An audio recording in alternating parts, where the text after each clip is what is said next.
আজ আমরা মুসলমান অনেক বেশি, আমি প্রায় সময় বলি, মাদ্রাসা বেশি, মসজিদ বেশি, ওয়াজ মাহফিল বেশি, পীর মাশায়েখ বেশি, আলেম ওলামা বেশি, ছাত্র বেশি।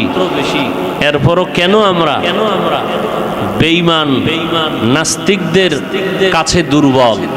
এর একমাত্র কারণ আমাদের পরস্পরে একতাবদ্ধতা নেই। এই আন্দোলন থেকে শিক্ষা নেওয়া উচিত আমার আপনার সকলের। একতাবদ্ধতা না থাকলে ওই পরিবেশে, ওই জায়গায় কোনোদিন শান্তির আশা করা যায় না, না পরিবারে, না ব্যক্তিতে, না সমাজে। আল্লাহ আমাদের সবাইকে দ্বীনের রাস্তায় ঐক্যবদ্ধ হয়ে কাজ করার তৌফিক দান করে। আর সব থেকে বড় একটা দোয়া আপনাদের করা দরকার, করবেন, আমরাও দোয়া করি এবং চাই, উম্মতের রাহবার উলামায়ে কেরাম যত কিছুই হলো হচ্ছে, মানুষের একটা হৃদয়ের টান, মোহাব্বত, ভালোবাসা উলামায়ে কেরামের প্রতি এখনো ইনশাআল্লাহ কিয়ামত পর্যন্ত থাকবে।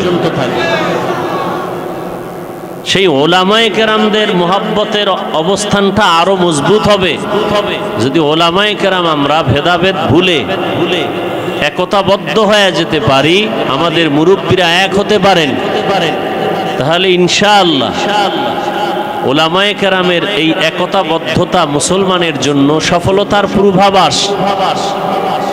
হাজারো লাখো কোনো বিধর্মী, কোনো নাস্তিক মুসলমান এবং উলামায়ে কেরামের সামনে চোখ উঠাইয়া কথা বলার সাহস পাবে না। আল্লাহ আমাদের উলামায়ে কেরামদেরকে এক হওয়ার তৌফিক দান করেন। আল্লাহ দুটো হাত দিয়েছেন, দুটো চোখ দিয়েছেন, দুটো পা দিয়েছেন, এগুলো আল্লাহ পাক কোনো একটা কাজের জন্য সৃষ্টি করেছে। এই কাজগুলো ঠিকমতো করলো কিনা আল্লাহ আমাকে জিজ্ঞাসা করবেন। আল্লাহ হাতকে প্রশ্ন করবেন, জবানকে বলবেন তোমাকে যে দায়িত্বর জন্য পাঠানো হয়েছিল, বানানো হয়েছিল, দায়িত্ব পালন হইল কিনা। জবান, ঠোঁট কথা বলবে, হাত কথা বলবে। ওদিন মিথ্যা বলার কোনো সুযোগ নেই। মিথ্যা বললেও পার পাবে না, সাক্ষী দাঁড়ায় যাবে অনেক। দুই কাদের দুই ফেরেশতা, আমল নামা আল্লাহ দিবেন। কারো প্রতি আল্লাহ কারো জুলুম করবেন না। হাসরের ময়দানে যার যার কৃতকর্ম দেখবে, আল্লাহ বলবেন ইকরা কিতাবাকা, পড় তোর আমল নামা। কাফা বিনাফসিকাল ইয়াউমা আলাইকা হাসিবা, আজকের দিন তোমার হিসাবের জন্য তুমিই যথেষ্ট।